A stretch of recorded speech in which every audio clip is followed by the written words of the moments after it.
ওম নমো ভগবতে বাসুদেবায়। জয় শ্রীকৃষ্ণ। রাধে রাধে। বন্ধুরা, সনাতন ধর্মে অধিক মাস বা মূল মাসের শুক্লপক্ষের একাদশীকে পদ্মিনী একাদশী বলা হয়। পুরাণ ও শাস্ত্র মতে এই একাদশীর ব্রত কথা অত্যন্ত পুণ্যদায়ক এবং সমস্ত পাপ নাশক। 27 মে 2026 বুধবার এই পদ্মিনী একাদশী ব্রতটি সকল ভক্তরা হয়তো পালন করেছেন, কিন্তু বিশেষ করে মনে রাখতে হবে আজ 28 মে বৃহস্পতিবার পদ্মিনী একাদশী ব্রতের পালনের দিন। যে সকল ভক্তরা পদ্মিনী একাদশী ব্রতটি পালন করে ঠিক পরের দিন অর্থাৎ দ্বাদশী তিথিতে যদি ব্রতের পারণ মন্ত্র জপ করে এবং সঠিক সময়ে পালন করতে না পারেন, তাহলে পদ্মিনী একাদশীর ব্রতের পূর্ণ ফল পাওয়া যায় না। এই দিনটি অমৃতময় ভক্তির দিন, তাই এই দিনটি অত্যন্ত শুভ এবং অত্যন্ত শ্রদ্ধার সাথে আপনাদের কাটানো উচিত। এবং যে সকল ভক্তরা এই শুভ দিনটি পালন করে ঠিক দ্বাদশীর দিন, অবশ্যই সকল ভক্তদের উচিত এই শুভ সময় এই মন্ত্রটি পাঠ করে এই পদ্মিনী একাদশীটি পালন করা উচিত। যদি পালন করতে না পারেন তাহলে ব্রতের কোনো ফলাফল পাওয়া যায় না এবং শ্রীবিষ্ণুর পুরুষোত্তম আশীর্বাদ লাভ করার থেকে আপনারা বঞ্চিত হতে পারেন এবং ব্রতটি সুসম্পন্ন হয় না। এবং আপনারা বিশেষ করে শ্রবণ করবেন পদ্মিনী একাদশী ব্রতটি পালন কখন রয়েছে, অর্থাৎ পালনের শুভ সময় কখন রয়েছে এবং পালন মন্ত্র কি, অথবা পালনের দিন কোন কোন খাবার গ্রহণ করতে পারবেন। আর বিশেষ করে আপনারা শ্রবণ করবেন পালনের দিন কোন কোন ক্রিয়াকলাপগুলো আপনারা বাড়িতে করতে পারবেন, যার ফলে ব্রতটি সুসম্পন্ন হবে। তার আগে ভিডিওটি আপনারা মনোযোগ দিয়ে শ্রবণ করবেন এই পদ্মিনী একাদশী বিস্তারিত সম্পর্কে। হিন্দু ধর্ম গ্রন্থ অনুসারে এই ব্রতটির বিশেষ তাৎপর্য রয়েছে, যা হিন্দু ধর্মে একাদশীর মাহাত্ম্য অপরিসীম। কিন্তু এই পদ্মিনী একাদশী সাধারণ কোনো একাদশী নয়। এটি আসে প্রতি 3 বছর অন্তর, যখন হিন্দু পঞ্জিকায় অধিক মাস বা মল মাস আবির্ভূত হয়। এই মল মাসকে ভগবান শ্রীহরি নিজের নাম দিয়ে পবিত্র করেছেন, তাই আরেক নাম পুরুষোত্তম মাস। এই পবিত্র পুরুষোত্তম মাসের শুক্লপক্ষে একাদশী হলো পদ্মিনী একাদশী। যে ব্যক্তি ভক্তি ভরে এই ব্রত পালন করেন এবং এই কথা শ্রবণ করেন, তিনি সমস্ত পাপ থেকে মুক্ত হয়ে গোলকে ভগবান শ্রীহরি চরণাশ্রয় লাভ করেন। হয়তো সকল ভক্তবন্ধুরা এই ব্রতটি পালন করেছেন, তাই বিশেষ করে শ্রবণ করবেন এই পদ্মিনী একাদশীর দিন ব্রতের পালন কিভাবে করবেন এবং কিভাবে ব্রত ভঙ্গ করবেন। তাই অবশ্যই ভিডিওটি শুরু থেকে শেষ পর্যন্ত ভক্তি সহকারে শ্রবণ করবেন। আর চ্যানেলে নতুন হয়ে থাকলে দয়া করে চ্যানেলটিকে সাবস্ক্রাইব করে দিবেন এবং লাইক করে দিবেন এবং কমেন্টে ভক্তি ভালোবাসা শ্রদ্ধা দিয়ে জয় শ্রীকৃষ্ণ জয় লিখতে ভুলবেন না এই শুভ দিনটিতে। 27 মে 2026 বুধবার এই ব্রতটি সকল ভক্তরা পালন করেছেন। এই ব্রতের পালনের দিনে কিছু নিয়মাবলী রয়েছে। এর আগে কয়েকটি নিয়ম পালন করতে হয় এই ব্রতের পালনের দিন। এই ব্রতের পালনের সময় রয়েছে 28 মে বৃহস্পতিবার সকাল 5টা 25 মিনিট থেকে সকাল 7টা 56 মিনিটের মধ্যে। এই ব্রতের পালনের মূল নিয়ম রয়েছে। একাদশী ব্রত পালনের পর সঠিক নিয়মে পালন করা অত্যন্ত দরকার।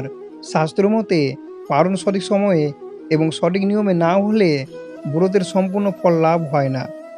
সঠিক সময়ের পালন অবশ্যই দ্বাদশী তিথি শেষ হওয়ার আগে করতে হবে। দ্বাদশী তিথির প্রথম এক চতুর্থাংশের সময়কে হরিবাসর বলা হয়। হরিবাসরের সময় পালন করা নিষেধ।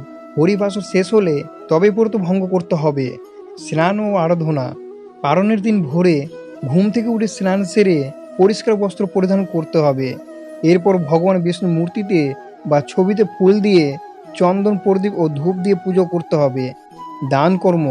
ব্রত ভঙ্গের আগে কোনো ব্রাহ্মণ বা অভাবী মানুষকে অন্ন বস্ত্র বা সামর্থ্য অনুযায়ী দান করা অত্যন্ত শুভ বলে মনে করা হয়। বা চাল ডাল সবজি ইত্যাদি সিধা হিসাবে দান করে তবে নিজের আহার গ্রহণ করা উচিত। তুলসী পাতা ও প্রসাদ। ভগবান বিষ্ণুকে নিবেদন করা প্রসাদ তুলসী পাতা ও জল গ্রহণ করে পালন করা সবচেয়ে শুভ বলে মনে করা হয়। অনেকে আমলকি খেয়েও একাদশী ব্রত ভঙ্গ করতে পারেন, যা অত্যন্ত পুণ্যদায়ক বলে মনে করা হয়। পালনের আহার। পালনের সময় সম্পূর্ণ সাত্ত্বিক খাবার গ্রহণ করে ব্রত ভঙ্গ করতে হবে। একাদশীতে অন্ন খাওয়া নিষেধ থাকে, তাই দ্বাদশী দিন পালনে ভগবানকে অন্ন ভোগ নিবেদন করে সেই অন্ন প্রসাদ হিসেবে গ্রহণ করে ব্রত সম্পূর্ণ করার রীতি রয়েছে।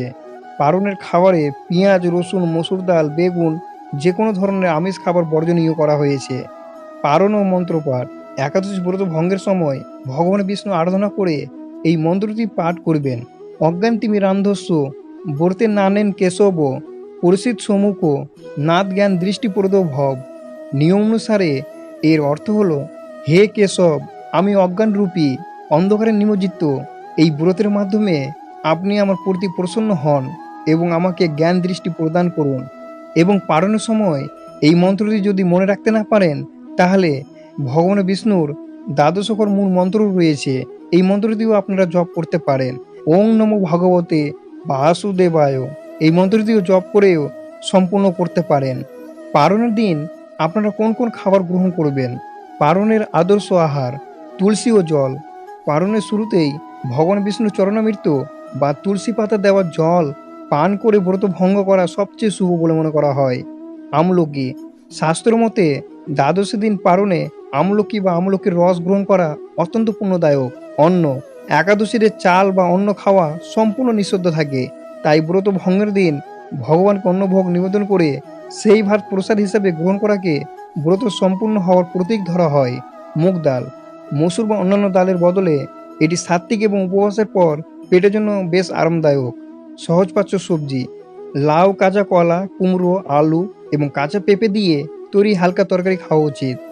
ঘি ও সন্দব লবণ, রান্নার সাধারণ তেলের বদলে সামান্য খাঁটি ঘি এবং সাধারণ লবণের বদলে সৈন্ধব লবণ ব্যবহার করা উত্তম। দুধ ও দই, খাবারের শেষে সামান্য দই বা দুধের তৈরি মিষ্টি গ্রহণ করতে পারেন।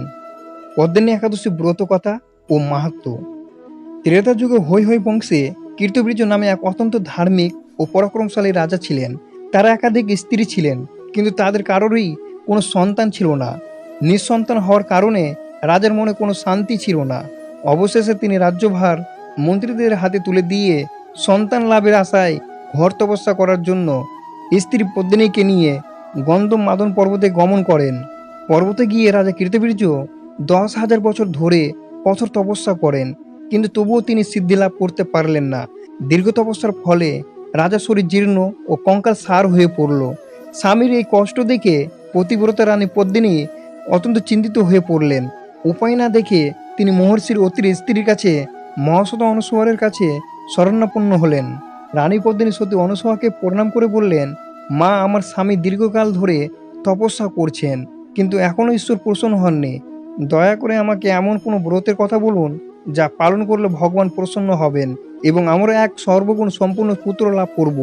তখন সতী অনুসূয়া বললেন, প্রতি 32 মাস পর পর একটি মল মাস বা অধিক মাস আসে, যা ভগবান শ্রীহরির অত্যন্ত প্রিয়। এই মাসটিকে পুরুষোত্তম মাস বলা হয়। এই মাসের শুক্লপক্ষের একাদশী তিথিই হলো পদ্মিনী একাদশী।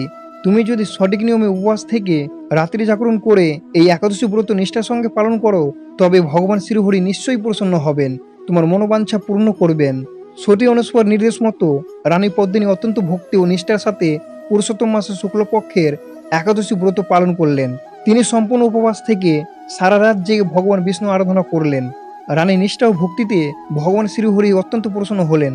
তিনি গরুর বাহনে চড়ে রানীর সামনে আবির্ভূত হলেন এবং রানীকে বললেন, হে রানী, আমি তোমার ব্রতে তুষ্ট হয়েছি, তুমি তোমার ইচ্ছা মতো বর প্রার্থনা করো। রানী ভগবানকে প্রণাম করে বললেন, প্রভু, আপনি যদি প্রসন্ন হয়ে থাকেন তবে এই বর আমার স্বামীকে প্রদান করুন। তখন ভগবান শ্রীহরি রাজা কীর্তিবীর্যের কাছে গিয়ে তাকে বর চাইতে বললেন। রাজা বললেন, হে প্রভু, আমাকে এমন এক পুত্র দান করুন যে হবে সর্বগুণ সম্পূর্ণ এবং মহাবীর এবং ত্রিভুবনের দেবতা, দানব এবং বা মানুষের কাছে কখনো পরাজিত হবে না। ভগবান তদস্তু বলে অন্তর্ধান হলেন। যথাসময়ে রানী পদ্মিনী গর্ভবতী হলেন, এক মহাপরাক্রমশালী পুত্রের জন্ম দিলেন। এই পুত্রই ইতিহাসে কার্তবীর্যার্জুন নামে পরিচিত হন। তিনি এত শক্তিশালী ছিলেন যে লঙ্কার রাজা রাবণকেও যুদ্ধে পরাজিত করে বন্দী করেছিলেন। ভগবান শ্রীকৃষ্ণ অর্জুনকে বলেছিলেন, হে অর্জুন, মল মাসের এই পদ্মিনী একাদশী ব্রতের চেয়ে শ্রেষ্ঠ কোনো ব্রত নেই।